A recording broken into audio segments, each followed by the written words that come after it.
I wouldn't call myself a very active person, but I do enjoy working out and running every now and then, to stay in somewhat good shape.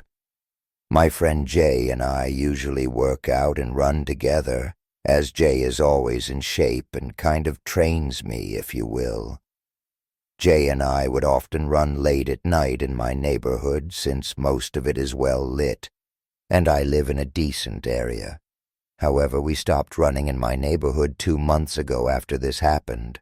The way my neighborhood is laid out is that there's a main road that connects to separate roads branching off, but ultimately, they all connect back to the main road, which leads to a dirt path extending into local farms and larger properties. This is important to understand the situation Jay and I were in. One night, we decided to run from my house onto a path that goes through the woods to one of the roads that branches off from the main road in my neighborhood. We planned to use that road to reconnect to the main road, then continue running to the dirt path before heading back to my house using the main road. I know it sounds confusing, but we took this unusual route to maximize the miles we could run, as our usual path, just running on the main road and back, was getting too easy for us. The run started as usual, with Jay and me running from my house to the path, talking about high school drama as we ran. However, we soon began to hear footsteps behind us. At first, we didn't think much of it since the path we were running on was frequently used, and we often saw other runners or people using it to cross from one area to another in the neighborhood. But as we continued, the footsteps remained behind us, mirroring our speed. When we picked up the pace and ran quickly, the footsteps followed suit. When we slowed down to a jog or walk for a moment, so did they.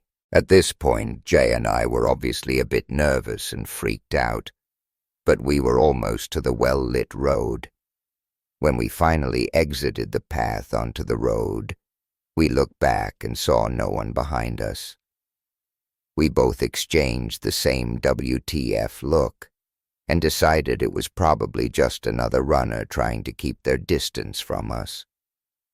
We continued onto the side road that led to the main road of my neighborhood and followed the main road all the way to where it turned into the dirt path. At this point, we were both still feeling good and decided to push on, running further down the dirt path.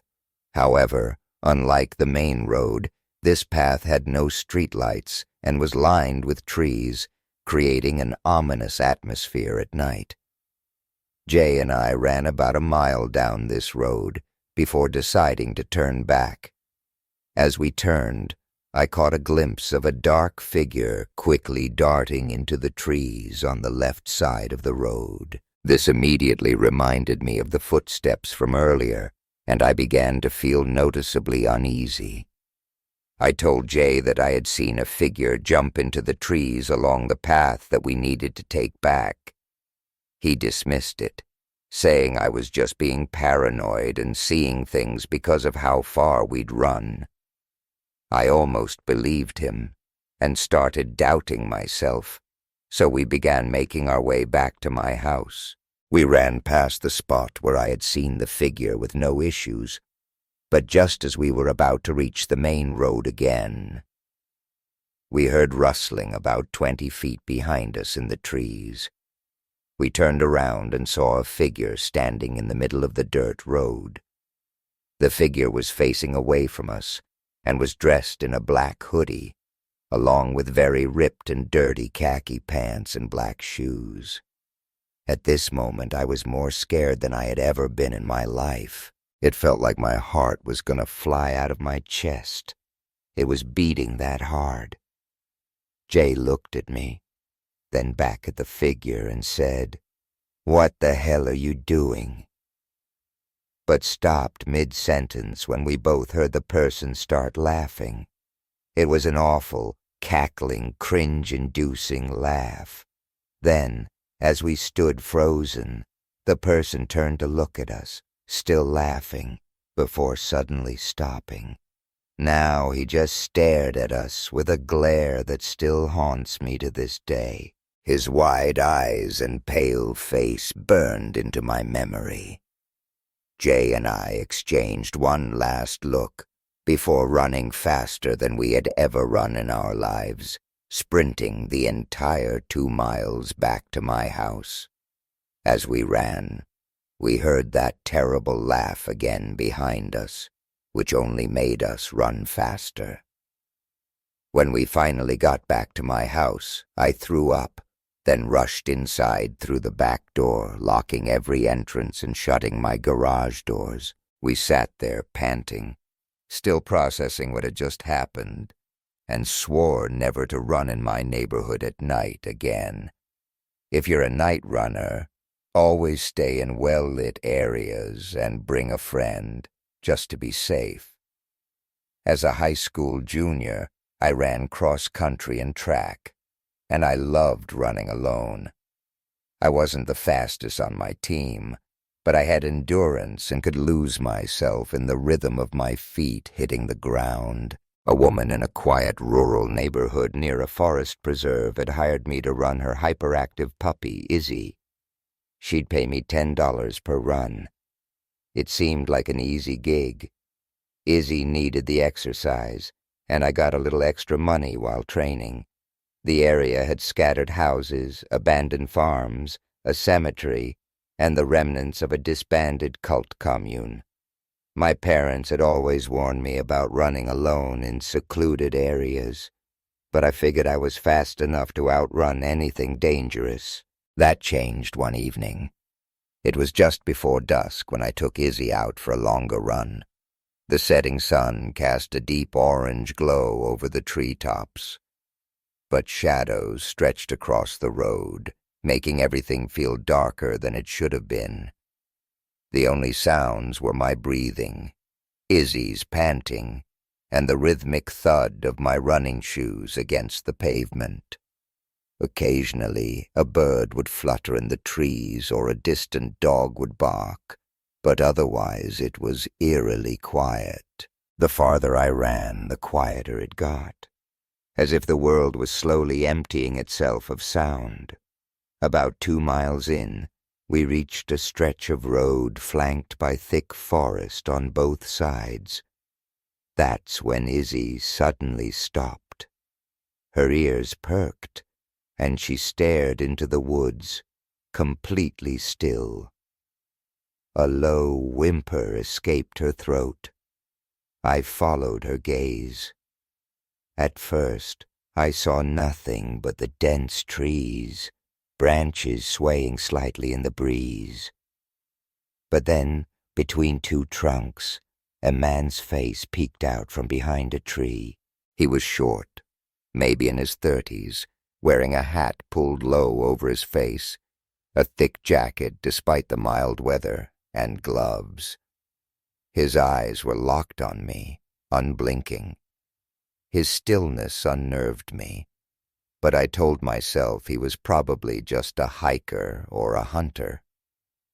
Still, something about the way he stood, like half-hidden, watching silently, sent a chill down my spine. His presence felt off, like he wasn't just some guy passing through, but something wrong, something that shouldn't have been there at all. I gave him a polite nod, trying to appear unfazed, and I started to jog again. My heart was beating a little faster now, and not from the run. A few steps later, Izzy stopped again, her body rigid, tail between her legs. My stomach dropped as I turned back. The man had moved closer. He wasn't behind the tree anymore. He was standing right at the tree line, just feet from the road, still staring. His head was tilted slightly now, as if studying me. A sickening realization crept in. He wanted me to know he had moved. He wanted me to notice. I felt something cold slip down my spine. My body was instinctively preparing to run, but I forced myself to stay calm. Maybe he was just some weirdo trying to mess with me. Maybe if I ignored him, he'd get bored. I kept running, trying to stay composed, glancing over my shoulder every few steps. At first, I thought he was gone. The woods looked empty again. But then, just as I turned forward, I caught movement in my peripheral vision. I turned back, and he was sprinting toward me. He had a butcher cleaver. A choked scream got caught in my throat as pure, unfiltered terror exploded through my body. I didn't think, I just ran. Adrenaline shot through me like electricity, and I pushed myself harder than I ever had in a race. My breath came in ragged gasps, Izzy struggling to keep up, her leash jerking in my grip as we tore down the road. I had never known fear like this before, a kind of fear that exists deep in the bones, a kind that tells you you're gonna die if you slow down. I glanced back only once. He was still chasing me. His face was twisted in pure rage, his mouth slightly open as if growling, the gleam of the blade catching the last rays of sunlight. He wasn't just running. He was running erratically, his arms flailing in unnatural motions, his legs moving almost too fast, like something that wasn't used to running at all. That's when I realized he wasn't breathing. I could hear my own frantic gasps. I could hear Izzy panting. I could even hear the distant rustling of the trees. But not him. His footsteps thundered behind me, his pace matching mine, but there was no sound of breath. Just that awful silence beneath the pounding of his boots. I reached a neighborhood and sprinted between the houses, zigzagging through yards, hoping to lose him. My vision was blurring. My legs were screaming, but I couldn't stop. I darted behind a shed with Izzy. Finally, when I was sure we had put enough distance between us, I pressed myself against the rough wooden wall, gripping my knees, gasping for breath. Silence. I swallowed hard, my heartbeat still hammering in my ears. Slowly I turned my head. At the top of the hill, he stood, watching. The cleaver dangled from his hand, his chest rising and falling as if he had just stopped running too. But he wasn't chasing anymore. He was just standing there, staring. We locked eyes. His face had no emotion now, no rage, just that blank, unsettling gaze, as if he had simply lost interest. A minute passed, then another. A car's headlights appeared in the distance, beams cutting through the dark, and just like that, he turned and walked back into the woods. No hesitation, no hurry, just gone. I didn't move for a long time. When I finally did, I took the longest route back to the woman's house, sneaking through the yard so I wouldn't be visible on the main road. My hands shook as I took my payment, acting like nothing had happened. I didn't tell her. I didn't tell my parents. I knew if I did, they would never let me run alone again. I don't know who he was. I don't know if he was part of the old cult, a drifter, or something else entirely. But I do know one thing. I never ran in that direction again. This is a story spanning nearly 7 years, so I will try to be as straightforward and to the point as possible. I live in a suburban neighborhood surrounded by rural countryside. There's nothing but open fields and winding country roads around it, and it's practically impossible to get anywhere without a car. It is a very beautiful place, but very secluded. As a result, I often feel confined here, which has only gotten worse during quarantine. The first time I remember seeing something suspicious, was when I was 9 years old. My little brother and I, who was 7 at the time, were taking our dogs down towards the front of our street near the main road. We were casually talking and not paying much attention to what we were doing. Suddenly we heard somebody call to us, "Hey, come here."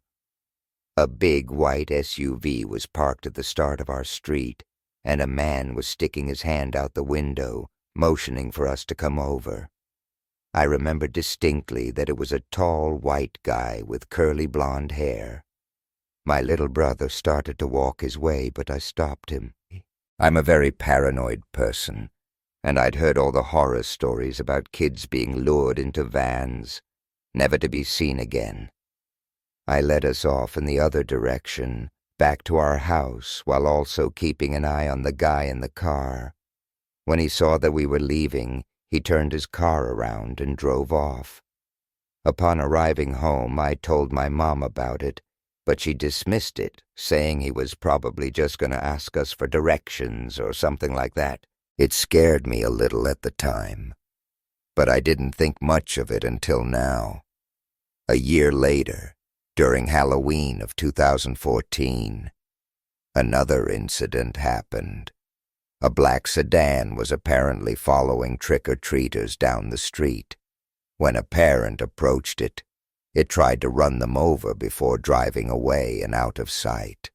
To make matters worse, the license plates appeared to have been taken off. I didn't see any of this myself, but some of the adults in the neighborhood had made a big stink about it, and I was given yet another "don't talk to strangers" lecture.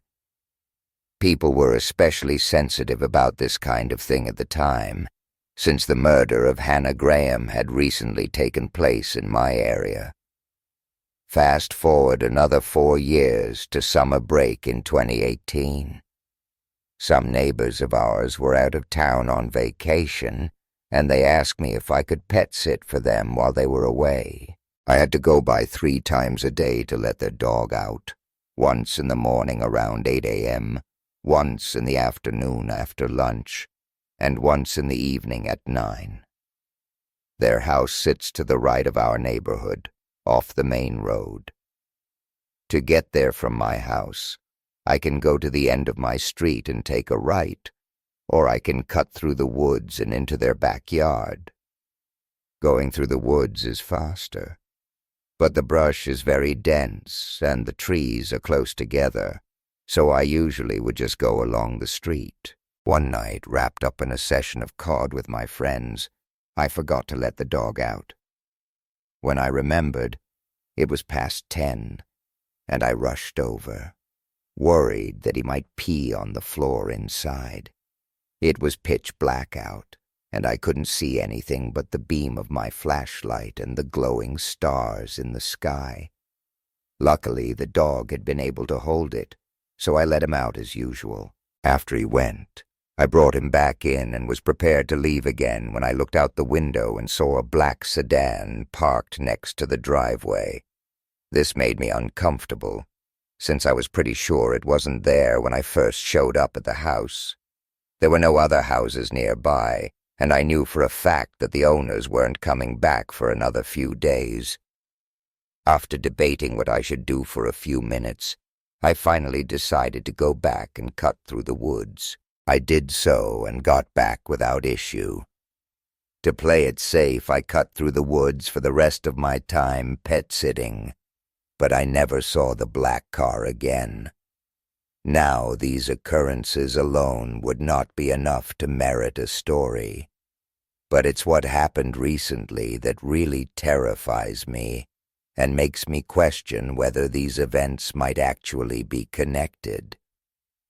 I run for the track team at my school, and since quarantine had prevented us from having practice, I go running every day on the roads around my house. My street isn't very long, so I often run off the main road and other connecting ones. For the first few months, everything was going fine. I would jog around for an hour, taking in the scenery and exploring the various different country lanes.